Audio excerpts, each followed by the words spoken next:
Guys, unang testing ko nito, umuugong yung motor, stuck up to, dito mo umiikot, pero umuugong kahit anong silik mo number 1, number 2, umuugong pa rin. Ngayon, ginawa ko, guys, magandang araw sa ating lahat. Ito nga pala, ang sira nito ay stuck up ito, hindi maikot, matigas. Ngayon, ginawa ko, in-sprayan ko to ng WD-40 pag ganun, para dumaloy ng doon, gumapang sa kanyang ihi yung WD-40 hanggang sa lumambot. Ikutin nyo lang to ng ikutin para lumambot. Pag napansin nyo na malambot, sige pa rin, dagdagan nyo ulit ng WD-40 hanggang sa lumambot. Ngayon, pag medyo maganit, mayroon kasi dyan, kahit na napatakan na dyan, tigas pa rin.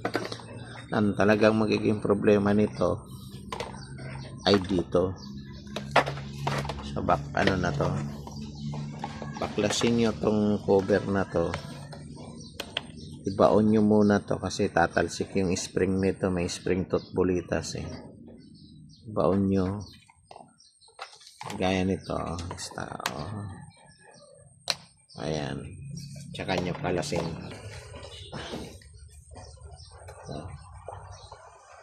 So guys,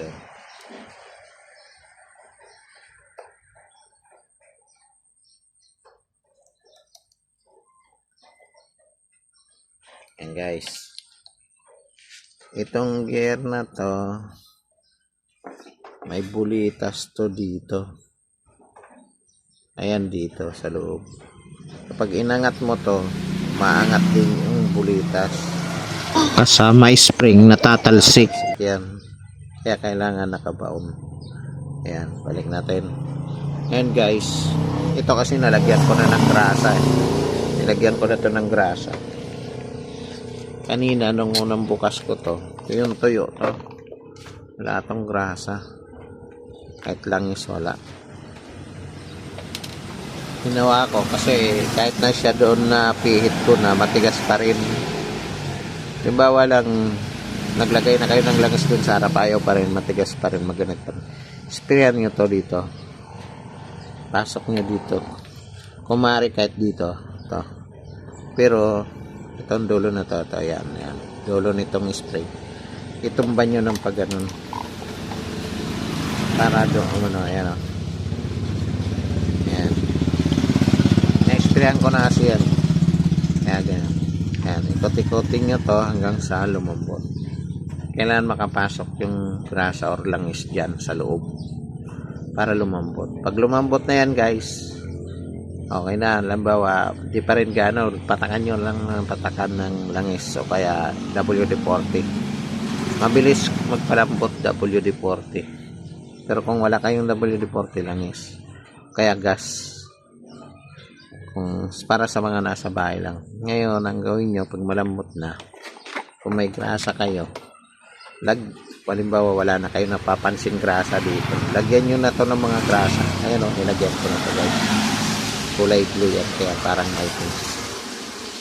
Ito kasi kung mayroon dito nakalagay na grasa, matagal ulit ang serbisyo ng electric fan nyo. Kahit 24 hours nyo na kasi hindi yan sira, diyan mag-overheat kasi ito magpapalamig ng kanyang init ng sa kanyang ihi sa pinaka shafting niya. Shafting tawagin yan, andyan ang bushing tsaka shafting, ginugulungan niya, yan na yan, palalamigin niya. Guys, magandang araw sa ating lahat. Ito nga pala, ang sira nito ay stuck up ito, hindi maikot, matigas. Ngayon, ginawa ko, in-sprayan ko to ng WD-40 pag ganun, para dumaloy ng doon, gumapang sa kanyang ihi yung WD-40 hanggang sa lumambot. Ikutin nyo lang to ng ikutin para lumambot. Pag napansin nyo na malambot, sige pa rin, dagdagan nyo ulit ng WD-40 hanggang sa lumambot. Ngayon, pag medyo maganit, mayroon kasi dyan, kahit na napatakan na dyan, matigas pa rin. Ang talagang magiging problema nito ay dito. Sa back, ano na to. Baklasin nyo tong cover na to. Ibaon nyo muna to kasi tatalsik yung spring nito. May spring tooth bulitas eh. Ibaon nyo. Gaya nito. Basta, oh. Ayan. Tsaka nyo palasin.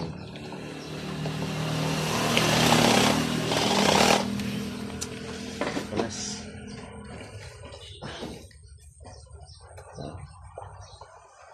So guys,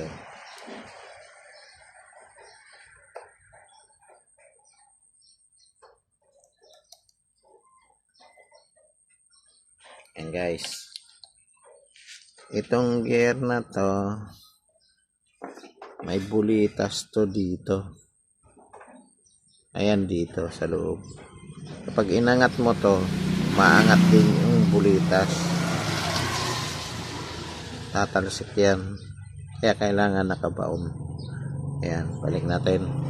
Ayan guys, ito kasi nalagyan ko na ng grasa eh. Nilagyan ko na to ng grasa. Kanina nung unang bukas ko to, yung tuyo to. Wala tong grasa. Kahit langis wala. Ginawa ko kasi kahit na siya doon na pihit ko na matigas pa rin. Halimbawa lang naglagay na kayo ng langis doon sa harap, ayaw pa rin, matigas pa rin, maganit pa rin. Sprayan nyo to dito. Pasok nyo dito. Kumari kahit dito. To. Pero itong dulo na to, yan. Dulo nitong spray. Itumban nyo ng pag ganun. Para doon, ayan o. Ayan. Na-sprayan ko na kasi yan. Ayan, ganyan. Ayan, ikot-ikotin nyo to hanggang sa lumambot. Kailangan makapasok yung grasa or langis dyan sa loob para lumambot. Pag lumambot na yan guys, okay na. Halimbawa, di pa rin gaano, patakan nyo lang ng patakan ng langis o kaya WD-40. Mabilis magpalambot WD-40. Pero kung wala kayong WD-40 langis, kaya gas, kung para sa mga nasa bahay lang. Ngayon, ang gawin nyo pag malambot na, kung may grasa kayo, halimbawa wala na kayo napapansin grasa dito, lagyan nyo na to ng mga grasa. Ayan o, nilagyan ko na to guys. Kulay blue yan, kaya parang may pins. Ito kasi, kung mayroon dito nakalagay na grasa, matagal ulit ang serbisyo ng electric fan nyo. Kahit 24 hours nyo na kasi hindi yan masisira, hindi yan mag-overheat kasi ito magpapalamig ng kanyang init sa kanyang ihi sa pinaka shafting niya. Shafting tawagin yan. Andyan ang bushing tsaka shafting, ginugulungan niya, yan na yan, palalamigin niya. Balik na natin ng cover nito guys.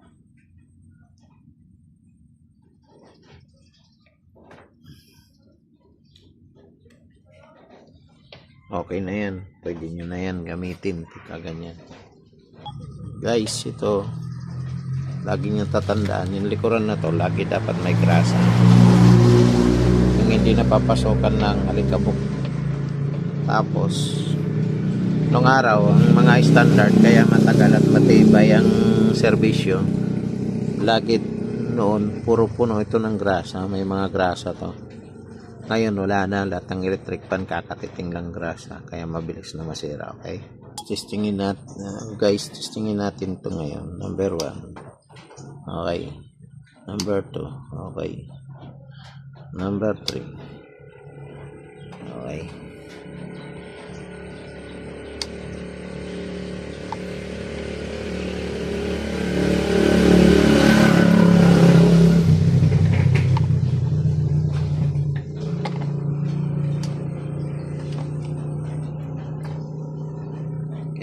Parang mahina ang electric fan na to. Palitan natin ng linisan din natin para yung hangin, ma-press ko ang hangin. Pag madumi yan, mangangati ka guys kasi natalsik sa katawan mo yung kubot. Kailan malinis lagi.